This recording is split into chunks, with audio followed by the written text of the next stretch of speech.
ഒരു കഥ എഴുതിക്കഴിഞ്ഞപ്പോൾ മാത്രമാണ് ഞാൻ കരഞ്ഞിട്ടുള്ളത്. അതാണ് നിന്റെ ഓർമ്മയ്ക്ക്. MT വാസുദേവൻ നായർ.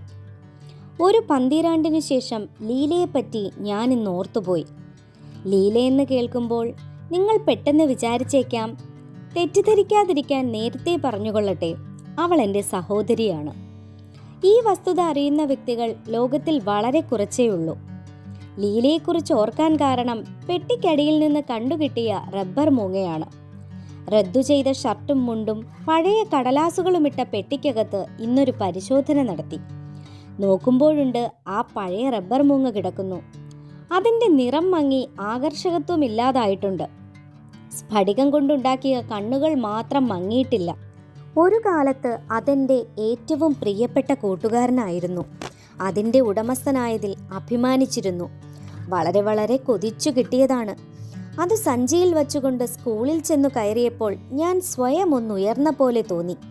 കാരണം എൻ്റെ സഞ്ചിക്കകത്ത് വിലപിടിപ്പുള്ള ഒരു മുതലുണ്ട്. അപ്പുക്കുട്ടൻ്റെ പളുങ്കുടെപ്പിയേക്കാളും എംബ്രാൻകുട്ടിയുടെ മൗത്ത് ഓർഗനേക്കാളും മുന്തിയതാണ് എൻ്റെ മൂങ്ങ. അതെ, കൊളംബിൽ നിന്ന് കൊണ്ടുവന്നതാണ്. റബ്ബർ മൂങ്ങയ്ക്ക് 2 സവിശേഷതകളുണ്ട്. അടിഭാഗത്തെ കുറ്റിയമർത്തിയാൽ അതിൻ്റെ വയർ തുറക്കും.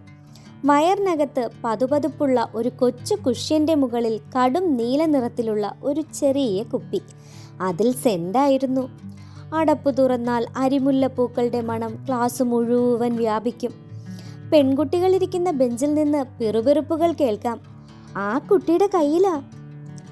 ആ കുട്ടി ഞാനായതിൽ എനിക്ക് അഭിമാനമുണ്ടായിരുന്നു. എന്നിട്ടും അത് മാപ്പിള സെന്റാണെന്ന് പുച്ഛിച്ച ശങ്കുണ്ണിയുമായി ഇടിപ്പയറ്റ് നടത്തിയതിൽ എനിക്കിന്നും പശ്ചാത്താപമില്ല.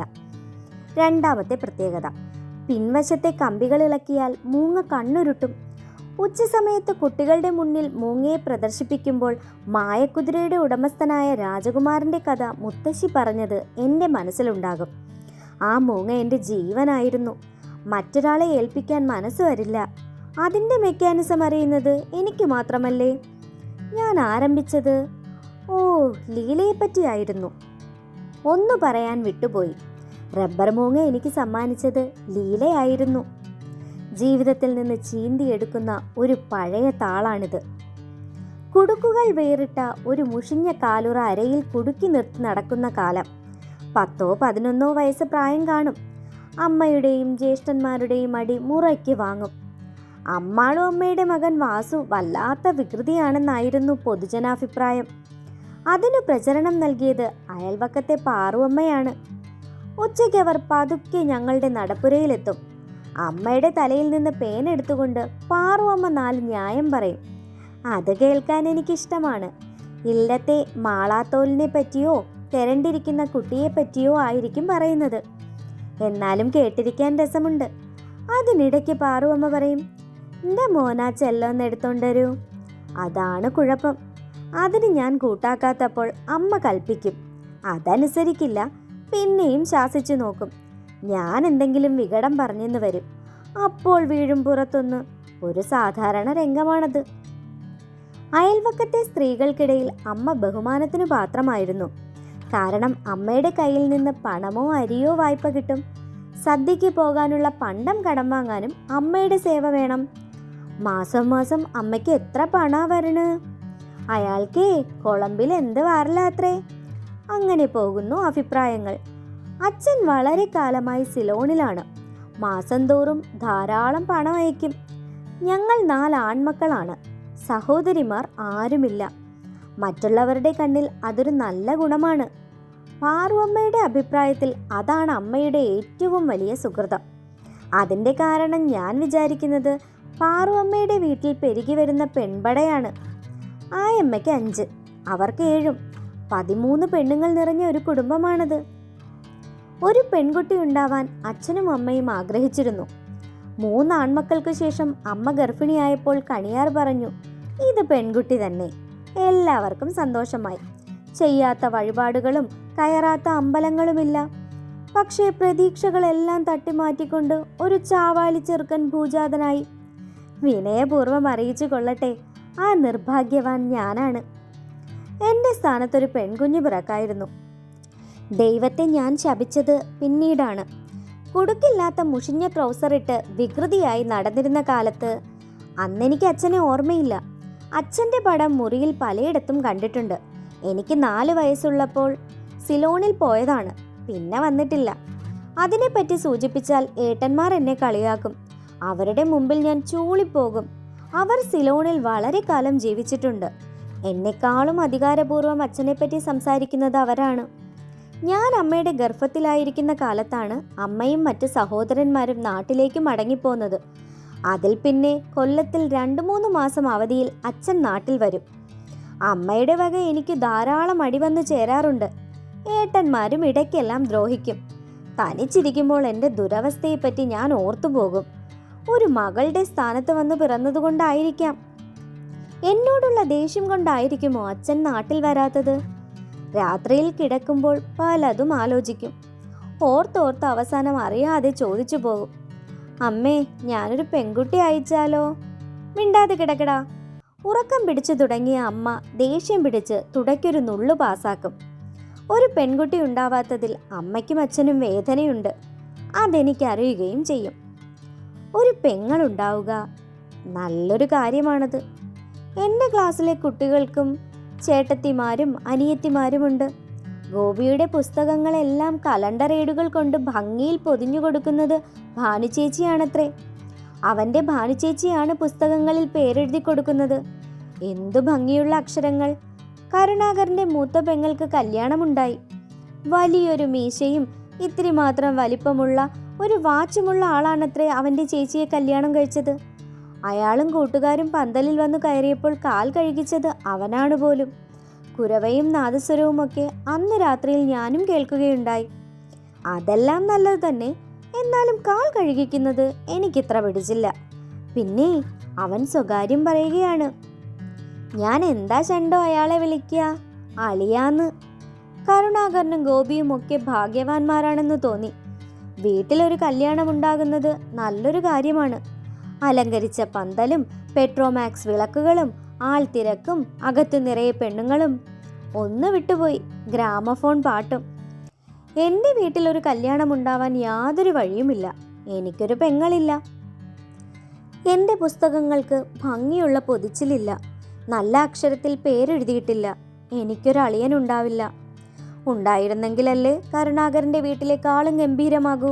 അപ്പോൾ കരുണാകരൻ എന്നെ കാണണം. അവൻ്റെ വീട്ടിലെ കല്യാണം അത്രയൊന്നും നന്നാവില്ല. അല്ലെങ്കിലും അവൻ എന്തു കുളൂസാ. എൻ്റെ പുസ്തകങ്ങൾക്ക് ഞാൻ തന്നെയാണ് പൊതിയുന്നത്. വൃത്തിയാവില്ല. ഏട്ടന്മാരോട് പറഞ്ഞാൽ വല്ലതുമൊക്കെ പറയും. എതിര് പറഞ്ഞാൽ വികൃതിയാണെന്ന പൊതുജനാഭിപ്രായത്തെ മാനിച്ചുകൊണ്ട് തലയ്ക്കൊരു മേട്ടമോ മറ്റോ സമ്മാനിക്കും. അച്ഛൻ്റെ കത്തുകൾ മുറയ്ക്ക് വരാറുണ്ട്. അമ്മ ശ്രദ്ധിച്ചു വായിക്കും. 10ാം ക്ലാസ്സുകാരനായ മൂത്ത ഏട്ടൻ വായിക്കുമ്പോൾ ഒരിക്കൽ കൂടി കേൾക്കുകയും വേണം. കുട്ടികൾക്കെല്ലാവർക്കും സുഖമെന്ന് കരുതുന്നു. അവരുടെ വിവരങ്ങൾക്ക് പ്രത്യേകം എഴുതുമല്ലോ. അടങ്ങാത്ത ആവേശത്തോടെ ഞാൻ അതെല്ലാം കേൾക്കും. കുട്ടികൾ എന്ന് പറയുന്നതിൽ ഞാനും അടങ്ങിയിട്ടുണ്ടല്ലോ. 300-ൽ പരം നാഴികയ്ക്കപ്പുറത്ത് ജോലി ചെയ്യുന്ന അച്ഛനെ പറ്റി ഞാൻ ഓർക്കും. അദ്ദേഹം ഒരു കമ്പനിയിലാണത്രേ ജോലി ചെയ്യുന്നത്. ഏട്ടന്മാരെല്ലാം അച്ഛൻ്റെ ഓഫീസിൽ പോയിട്ടുണ്ട്. സിലോണിനെ പറ്റി പറയുന്നതെന്തും ഞാൻ ശ്രദ്ധ വെച്ച് കേൾക്കും. എവിടെ വെച്ചായാലും. അവിടുത്തെ ആളുകൾ പറയുന്നത് നമുക്ക് തിരിയില്ലത്രേ.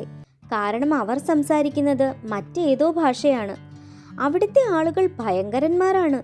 കുഞ്ഞുങ്ങളെ റോട്ടിലും മറ്റും കണ്ടാൽ അരയിൽ നിന്ന് കത്തി ഊരിയെടുത്ത് കഴുത്തു മുറിച്ച് കളയുമെന്നാണ് ബാലേട്ടൻ പറയുന്നത്. അത്തരമൊരു സംഭവം സ്വന്തം കണ്ണുകൊണ്ട് കണ്ട ആളാണ് വല്യേട്ടൻ. അതറിഞ്ഞപ്പോൾ ഭയം തോന്നി. ഈ ക്രൂരന്മാരുടെ ഇടയിലാണ് അച്ഛൻ ജീവിക്കുന്നത്. ഈശ്വരാ, കുട്ടികളെ മാത്രമേ കൊല്ലുള്ളൂ അല്ലേ? പണം കിട്ടാൻ ആരെയും കൊല്ലും. ഇത് കേൾക്കുമ്പോൾ ഉള്ളിലൊരു നടുക്കം. പുറത്ത് കാട്ടില്ല. എൻ്റെ ഈശ്വരാ, അച്ഛൻ്റെ കൈവശം ധാരാളം പണമുണ്ടെന്നാണ് ആളുകൾ പറയുന്നത്. ആ ഇടയ്ക്കാണ് കമ്പി കിട്ടിയത്. അച്ഛൻ നാട്ടിലേക്ക് പുറപ്പെടുന്നുവെന്ന്. എവിടെയൊക്കെയോ യുദ്ധം നടക്കുന്ന കാലമാണ്. അച്ഛൻ ജോലി ചെയ്യുന്ന സ്ഥലത്തും യുദ്ധം തുടങ്ങിയിരിക്കുന്നു അത്രേ. അതാണ് അച്ഛൻ പെട്ടെന്ന് പുറപ്പെടാൻ കാരണം. കടലാസ് വായിക്കാറുള്ള വല്യേട്ടന് യുദ്ധത്തിനെ സംബന്ധിച്ചെല്ലാം അറിയാം. വീട്ടിലെ അന്തരീക്ഷത്തിൽ അത് ചലനങ്ങൾ നിർമ്മിച്ചു. അച്ഛൻ വരുന്നു. 6 കൊല്ലത്തിന് ശേഷം എനിക്ക് അച്ഛനെ കാണാം. കൊളംബിയിൽ നിന്ന് ഇവിടെ എത്താൻ എത്ര ദിവസം വേണം? ഞാൻ അന്വേഷിച്ചു. 3 മണിക്കൂർ കപ്പലിലിരിക്കണം, 2 ദിവസം വണ്ടിയിലും. കപ്പൽ വെള്ളത്തിൽ സഞ്ചരിക്കുന്ന വാഹനമാണെന്ന് 5-ാം പാഠത്തിൽ പറഞ്ഞിട്ടുണ്ട്. വെള്ളത്തിൽ സഞ്ചരിക്കുന്ന വാഹനങ്ങളെ എല്ലാം എനിക്ക് ഭയമാണ്. ഭഗവതി ക്ഷേത്രത്തിൽ തൊഴാൻ പോകുമ്പോൾ തോണിയിലിരിക്കാറുണ്ട്. പേടിച്ചു വിറച്ചായിരിക്കും ഞാൻ തോണി കടക്കുന്നത്. മറിയുമോ എന്ന ഭയം. തോണി പുഴയിലാണ്, കപ്പൽ കടലിലും. കടലിൽ കൂറ്റൻ തിരമാലകളുണ്ടാവും. കപ്പലും മറിയാറുണ്ടോ? അച്ഛൻ വേഗം വരണേ. അമ്മയുടെ കണക്കു പ്രകാരം തിങ്കളാഴ്ച അച്ഛൻ എത്തുമെന്നാണ് വിശ്വസിക്കേണ്ടത്. സ്കൂൾ ഉണ്ടായിരുന്നെങ്കിലും പോകുന്നില്ലെന്ന് വച്ചു. ഏട്ടന്മാരും പോയില്ല. എല്ലാവർക്കും അമ്മ ലീവ് സാക്ഷരാക്കിയിട്ടുണ്ട്. ഉറക്കം വരുന്നതുവരെ പടിക്കിലേക്ക് നോക്കിയിരുന്നു. കാണുന്നില്ല. അടുത്ത പ്രഭാതത്തിൽ അച്ഛൻ വന്നു കയറി. പത്തായപ്പുരയുടെ മുകളിൽ നിന്ന് ബാലേട്ടനാണത് കണ്ടത്. വയൽ വരമ്പിലൂടെ അച്ഛൻ വരുന്നു. പിന്നിൽ വലിയ പെട്ടികളും മറ്റും ചുമന്ന് 3 കൂലിക്കാരും. കോലായിൽ കയറിയ ഉടനെ അച്ഛൻ എന്നെ വാരിയെടുത്തു. ഒരു കാര്യം ഉറപ്പാണ്, ഏട്ടന്മാരുടെ മുന്നിൽ എപ്പോഴെങ്കിലും ഞാൻ ഉയർന്നതായി തോന്നിയിട്ടുണ്ടെങ്കിൽ അപ്പോളാണ്. അടുത്തത് അവരുടെ ഊഴമായിരുന്നു. അച്ഛൻ ഓരോരുത്തരെയും തൊട്ടു തടവി. ട്രൗസർ ഉരച്ചു കയറ്റിക്കൊണ്ട് അല്പം നാണിച്ചു നിൽക്കുന്ന ഞാൻ അച്ഛനെ നല്ലപോലെ കണ്ടു. ഫോട്ടോയിൽ കാണുന്നതിലും അധികം കറുത്തിട്ടാണ്. തടിയും കൂടുതലുണ്ട്. അരുകിന് ചിത്രപ്പണിയുള്ള നീണ്ട സാൽവ കഴുത്തിൽ ചുറ്റിയിട്ടിരിക്കുന്നു. അതിലിടയ്ക്കാണ് ഞാൻ മറ്റൊരു അത്ഭുതം കണ്ടത്. അച്ഛൻ്റെ പിറകിൽ മറ്റൊരു പെൺകുട്ടി. വിളറിയ നിറത്തിൽ വട്ടമുഖവും വിടർന്ന കണ്ണുകളും കഴുത്തുവരെ വളർത്തിയ ചുരുണ്ട ചെമ്പൻ മുടിയുമുള്ള ഒരു പെൺകുട്ടി. വെളുത്ത സിൽക്കിൽ ചുവന്ന വലിയ പൂക്കൾ വളർത്തിയ ഒരു ഗൗണാണ് ഇട്ടിട്ടുള്ളത്. എന്നെക്കാളും ഉയരം കാണും. അച്ഛൻ അവളോട് എന്തോ പറഞ്ഞു. എനിക്ക് അജ്ഞാതമായിരുന്നു ആ ഭാഷ. അവൾ തലകുലുക്കി. എന്നിട്ട് പതിയെ ഉമ്മറക്കോലായിലേക്ക് കയറി അമ്പരപ്പോടെ നിന്നു. വാതിക്കലും ജനാലകളിലും ഉത്കണ്ഠ നിറഞ്ഞ കണ്ണുകൾ കാണാമായിരുന്നു. 6 വർഷത്തിനു ശേഷം നാട്ടിൽ വരുന്ന അച്ഛനേക്കാളും അധികം മറ്റുള്ളവരുടെ ശ്രദ്ധയാകർഷിച്ചത് ആ പെൺകുട്ടിയാണ്. കൂലിക്കാർ പെട്ടിയും സാധനങ്ങളും താഴെ ഇറക്കി. പടുകൂറ്റൻ പെട്ടികൾ, കൂട്ടത്തിൽ ഇളം നീല തുണി കൊണ്ടുള്ള കുപ്പായമിട്ട ഒരു തോൽപ്പെട്ടിയും.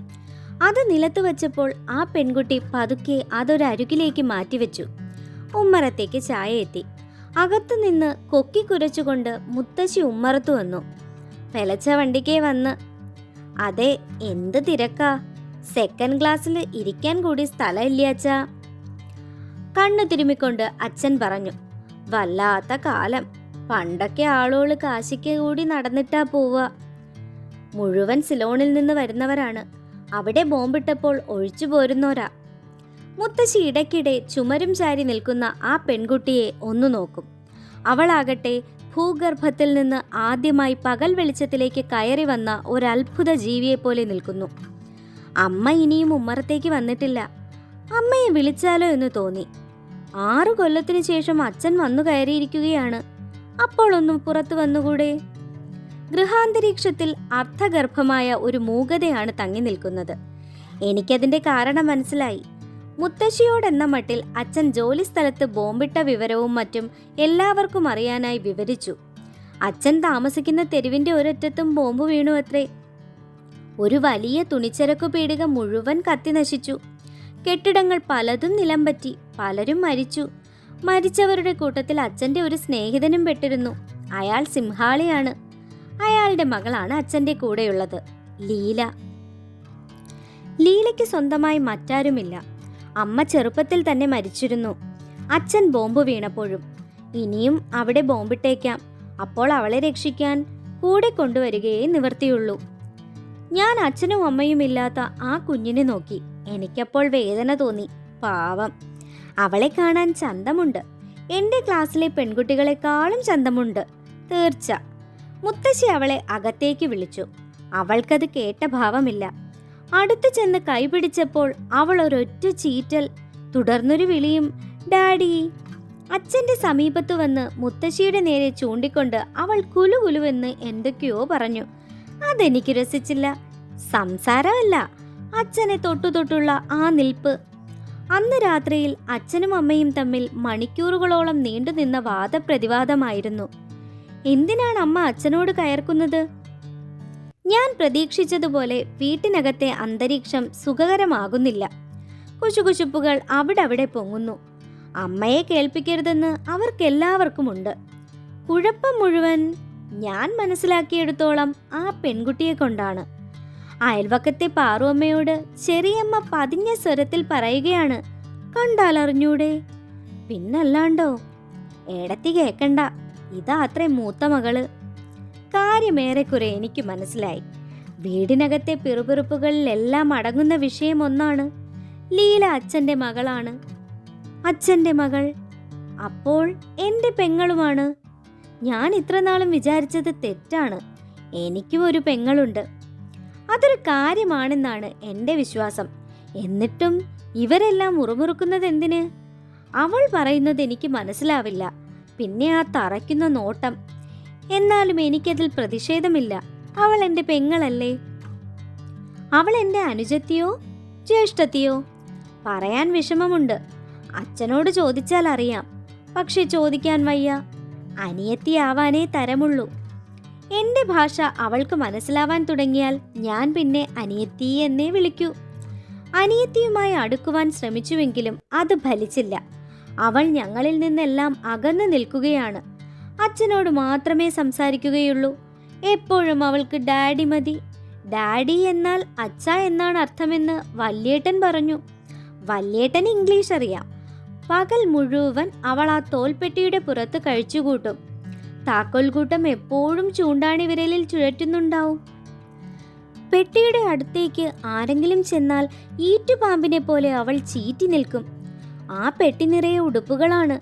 ഭംഗിയുള്ള തുണികൾ കൊണ്ടുള്ള ഉടുപ്പുകൾ. തുറന്നാൽ കൂറ ഗുളികയുടെ മണമുണ്ടാകും. സുഖകരമായ മറ്റേതോ സുഗന്ധവും. 2 ദിവസത്തിന് ശേഷമാണ് ഞാൻ ആ റബ്ബർ മൂങ്ങ കാണുന്നത്. അവൾ പെട്ടി തുറന്നപ്പോൾ ഞാൻ പിന്നിൽ നിന്ന് പതുക്കെ എത്തി നോക്കി. അപ്പോഴാണ് കണ്ടത് ഉടുപ്പുകൾക്കിടയിൽ ഭംഗിയുള്ള ഒരു റബ്ബർ മൂങ്ങ. അതെന്താ? ജിജ്ഞാസ അടക്കാൻ കഴിഞ്ഞില്ല. അവൾ കണ്ണു ചൊളിച്ച് നിസ്സാരഭാവത്തിൽ എന്നെ നോക്കി. ഞാൻ പറഞ്ഞത് മനസ്സിലായിരിക്കേയില്ല. അതെ, ആ കാണുന്നത്. ഞാൻ ചൂണ്ടിക്കാണിച്ചു. അവൾ റബ്ബർ മൂങ്ങ പുറത്തെടുത്തു. അതിൻ്റെ ഭംഗി സ്വയം ഒന്ന് ആസ്വദിച്ച ശേഷം അവൾ എന്നെ ഒന്ന് നോക്കി. അവളുടെ നേർത്ത വിരലുകൾ അതിൻ്റെ പിന്നിൽ ചലിച്ചു. മൂങ്ങയുടെ നീല കണ്ണുകൾ ഇളകുന്നു. ഒന്ന് നോക്കട്ടെ, ഞാൻ ലജ്ജയോടെ പറഞ്ഞു. ആരെങ്കിലും കേട്ടാൽ കളിയാക്കുമോ എന്ന് ഭയമുണ്ട്.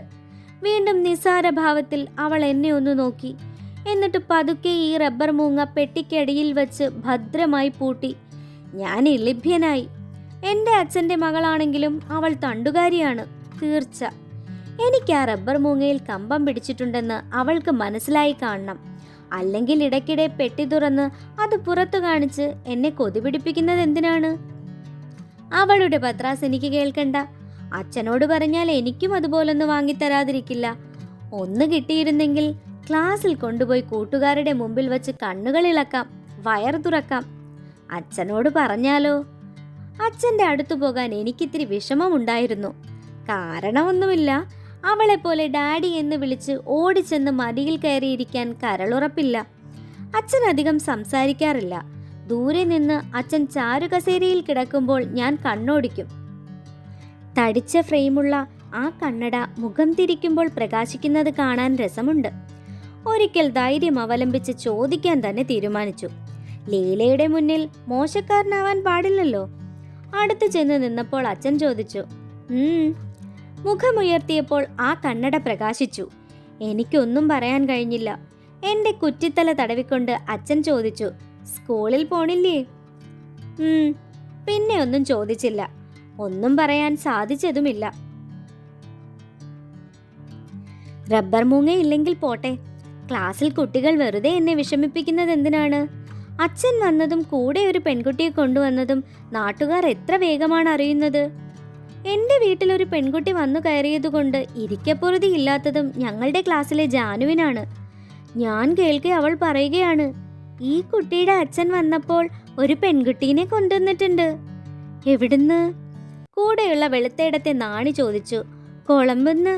പിന്നെ അമ്മ പറയാ ഈ കുട്ടിയുടെ അച്ഛൻ അവിടെ ചെട്ടിച്ചി മക്കളുണ്ടത്രേ. എന്നൊരാട്ട് കൊടുത്ത് ആ കൊടിച്ചി പെണ്ണിന്റെ ചെകിട്ടത്തൊന്ന് ചാർത്താനാണ് തോന്നിയത്. പക്ഷെ ചെയ്തില്ല. അവൾ എനിക്ക് അണ്ടിപ്പരിപ്പ് തന്നിട്ടുണ്ട്. എന്നാലും അവൾ പറഞ്ഞത് അക്രമമാണ്. എൻ്റെ അച്ഛനെ പറ്റിയാണ്. അച്ഛന് കൊളംബില്. ഛേ, അത് നുണയാണ്. അവളുടെ അമ്മയ്ക്കാണല്ലോ കമ്പി. അവളുടെ അമ്മയും മുത്തശ്ശിയും എല്ലാം ഒന്നാന്തരം നുണച്ചികളാണ്. അതെന്നെ വിഷമിപ്പിച്ചു. സംശയം തീർക്കാൻ വൈകുന്നേരം കുളത്തിൽ നിന്ന് പോരുമ്പോൾ ഞാൻ അമ്മയോട് ചോദിച്ചു, അമ്മേ, ഞങ്ങളുടെ ക്ലാസ്സിലെ ജാനു പറയാ അച്ഛന് കൊളംബില് ചെട്ടിച്ചി മക്കളുണ്ടത്രേ. ജാനുവിന് സമ്മാനിക്കാൻ ഞാൻ കരുതിയ അടി എനിക്കാണ് കൊണ്ടത്. നിന്റെ തന്തയോട് തന്നെ ചോദിക്ക്. ഈ വക കാര്യങ്ങൾ ആര് പറഞ്ഞാലും ശ്രദ്ധിക്കുകയില്ലെന്ന് നിശ്ചയിച്ചു. ആരോടുമൊന്നും ചോദിക്കുകയില്ല. അച്ഛൻ വന്നതിൻ്റെ 6-ാം ദിവസം രാത്രിയിലാണത് സംഭവിച്ചത്. അച്ഛൻ കിടക്കുന്ന മുറിയുടെ തൊട്ടടുത്ത മുറിയിലാണ് ഞാൻ കിടക്കുക. ഊണു കഴിഞ്ഞു ഉറങ്ങാൻ ചെന്നപ്പോൾ അച്ഛൻ്റെ ശരീരത്തിൽ ചേർന്നുകൊണ്ട് ലീലയുണ്ട് സംസാരിക്കുന്നു. മുറിക്കകത്തുനിന്ന് ചുരുട്ടിൻ്റെ രൂക്ഷമായ മണം പൊങ്ങുന്നുണ്ട്. ഞാനത് കണ്ടില്ലെന്ന് നടിച്ചു. അച്ഛൻ്റെ തൊട്ടടുത്തു നിന്ന് ഒരിക്കലും ഞാനിങ്ങനെ സംസാരിച്ചിട്ടില്ല. എനിക്ക് അസൂയ തോന്നി. ഞാൻ വളരെ മോശക്കാരനാണെന്ന് എനിക്ക് ബോധ്യമായി. വാസന പ്രസരിക്കുന്ന ഭംഗിയുള്ള ഉടുപ്പുകളും റബ്ബർ മൂങ്ങയും കാണാൻ ചന്തമുള്ള മുഖവും എനിക്കില്ല. എൻ്റെ കുടുക്കുകൾ പൊട്ടിയ ട്രൗസറിൽ മിക്കപ്പോഴും ചേറും ചെളിയും ഉണ്ടാകും. അതുകൊണ്ടാവുമോ അച്ഛൻ അടുത്തു നിർത്തി സംസാരിക്കാത്തത്? എനിക്ക് കരയാൻ തോന്നി. കോസറിയിൽ മുഖം അമർത്തിക്കൊണ്ട് ഞാൻ അനങ്ങാതെ കിടന്നു. വാസു, അച്ഛൻ വിളിച്ചു. വന്നാ, ഇങ്ങോട്ടാ വന്നാ. ഞാൻ പതുക്കെ ആ മുറിയിലേക്ക് കടന്നു ചെന്നു. അച്ഛൻ്റെ ചുമലിൽ തിരികെ പിടിച്ചുകൊണ്ട് നിൽക്കുന്ന ലീലയുടെ നേരെ നോക്കാൻ ധൈര്യപ്പെട്ടില്ല. വാ മോനെ. അച്ഛൻ എന്നെ ദേഹത്തോടടുപ്പിച്ചു. എൻ്റെ കുറ്റിത്തലയിൽ തടവിക്കൊണ്ട് അച്ഛൻ ലീലയോടെന്തോ പറഞ്ഞു. ആ ഭാഷ എനിക്കിന്നും അജ്ഞാതമാണ്. പക്ഷെ അതിൻ്റെ അർത്ഥം ഇന്നെനിക്കറിയാം. മോളെ, ഇതു നിന്റെ സഹോദരനാണ്. വേദനയോടെയാണ് ഞാൻ ഓർക്കുന്നത്. അന്ന് കുടുംബത്തിനകത്ത് ഒരു ചുഴലിക്കാറ്റ് വീശി. കഴിഞ്ഞ 6 ദിവസങ്ങളായി അത് രൂപമെടുത്തു വരികയാണെന്ന് അപ്പോഴാണ് എനിക്ക് മനസ്സിലായത്. അച്ഛനും അമ്മയും തമ്മിൽ വഴക്കാരംഭിച്ചു. വീട്ടുകാരും അതിലിടപെട്ടില്ല. വാക്കുകളുടെ മൂർച്ചയും ക്ഷോഭവും പെരുകി വന്നു. അച്ഛൻ കഴിയുന്നിടത്തോളം ശാന്തനാകാൻ ശ്രമിച്ചു. നീ വെറുതെ തെറ്റിദ്ധരിക്കുകയാണ്. എനിക്ക് കേൾക്കണ്ട, എനിക്കെല്ലാം മനസ്സിലായി. എന്ത് മനസ്സിലാവണ്? എന്നെക്കൊണ്ട് പറയിക്കരുത്. മാധവൻ എനിക്കെല്ലാം എഴുതിയിട്ടുണ്ട്. മാധവൻ ആരാണെന്ന് എനിക്കറിയാം. അച്ഛൻ്റെ ജോലിസ്ഥലത്തിനടുത്താണ് മാധവൻ മാമ നിൽക്കുന്നത്. അമ്മയുടെ ആങ്ങളെയാണ്. പിന്നെ അച്ഛൻ വാദിച്ചില്ല. അമ്മ പറഞ്ഞു കയറി. തീ പിടിച്ച വാക്കുകൾ. ഞാൻ മുഖം അമർത്തി കിടന്നു. ഹൃദയം വിങ്ങുകയായിരുന്നു. ഞാൻ ഉള്ളഴിഞ്ഞു പ്രാർത്ഥിച്ചു, ഭഗവതി, ഒന്നും ഉണ്ടാവല്ലേ. മേശപ്പുറത്തെ കുപ്പി ഗ്ലാസുകൾ തകർന്നുടഞ്ഞു. ഞാൻ ചെവി പൊത്തി. തലയിണയിലേക്ക് കണ്ണുനീർത്തുള്ളികൾ ഉരുണ്ടു വീണു. ഈശ്വരാ. കുറച്ചു കഴിഞ്ഞപ്പോൾ അമ്മ കോണി ഇറങ്ങിപ്പോകുന്നതും കണ്ടു. അമർത്തിപ്പിടിച്ച തേങ്ങലുകൾ. അടുത്ത പ്രഭാതത്തിൽ ഞാൻ ഉണർന്നപ്പോൾ കണ്ടത് അച്ഛനും ലീലയും യാത്രയ്ക്കൊരുങ്ങി നിൽക്കുന്നതാണ്. കോലായിൽ പെട്ടി അടുക്കി വച്ചിട്ടുണ്ട്. അച്ഛൻ എങ്ങോട്ടാ പോണ്? ഞാൻ ഏട്ടനോട് പതുക്കെ ചോദിച്ചു. ഏട്ടൻ അരിച്ചത്തോടെ പറഞ്ഞു, ആവോ. അപ്പോൾ വേദനയോടെ ഞാൻ വിചാരിച്ചു, ഇവിടെയുള്ളവർക്കൊക്കെ എന്താ? അച്ഛൻ ആദ്യം മുത്തശ്ശിയോട് യാത്ര പറഞ്ഞു, പിന്നെ ഞങ്ങളോടും. ഏട്ടനും ബാലേട്ടനും കണ്ണു തുടച്ചു. അച്ഛനത് കണ്ടില്ലെന്ന് തോന്നുന്നു. മുറ്റത്തിറങ്ങി. വലിയ കൊളമ്പുകുട കൈത്തണ്ടയിലിട്ട് അച്ഛൻ വിളിച്ചു, ലീല. ദാദി. അവൾ യാത്രയ്ക്കൊരുങ്ങിയ നിലയിൽ പുറത്തു വന്നു. വലിയ സൂര്യകാന്തി പൂക്കൾ വരഞ്ഞ ഗൗണാണിട്ടിട്ടുള്ളത്. അരയിൽ നീലിച്ച പട്ടുനാട കൊണ്ട് ഒരു കെട്ടും. കയ്യിൽ ആ റബ്ബർ മൂങ്ങയുമുണ്ട്. കോലായിൽ തൂണും ചാരി നിൽക്കുന്ന എന്നെ നോക്കി അവൾ മന്ദഹസിച്ചു. ഞാൻ ചിരിച്ചില്ല. എൻ്റെ അടുത്തു വന്ന് ആ റബ്ബർ മൂങ്ങ വച്ചു തന്നപ്പോൾ ഞാൻ അത്ഭുതം കൊണ്ട് സ്തബ്ധനായി. ഒരിക്കൽ കൂടി മന്ദഹസിച്ചുകൊണ്ട് എന്തോ പതുക്കെ പെറുപെറുത്തു. അവൾ കൊച്ചുകുടയും കുലുക്കി മുറ്റത്തിറങ്ങി. അച്ഛൻ മുന്നിലും ലീല പുറകിലുമായി പടിയിറങ്ങി. നീണ്ടുപോകുന്ന ഇടവഴിയിലൂടെ അവർ നടന്നകലുകയാണ്. അവർ പോവുകയാണോ? ദൂരെ ആ സൂര്യകാന്തി പൂക്കളും നീല പട്ടുനാടയും കാഴ്ചപ്പാടിൽ നിന്നു മറഞ്ഞു. 12 ശേഷം ഞാനിന്ന് ലീലയെക്കുറിച്ച് ഓർത്തുപോയി. പ്രിയപ്പെട്ട സഹോദരി, നാഴികകൾക്കപ്പുറത്തു നിന്ന് ഞാൻ മംഗളം നേരുന്നു. നിന്റെ ഓർമ്മയ്ക്ക് വേണ്ടി ഞാനിത് കുറിക്കട്ടെ.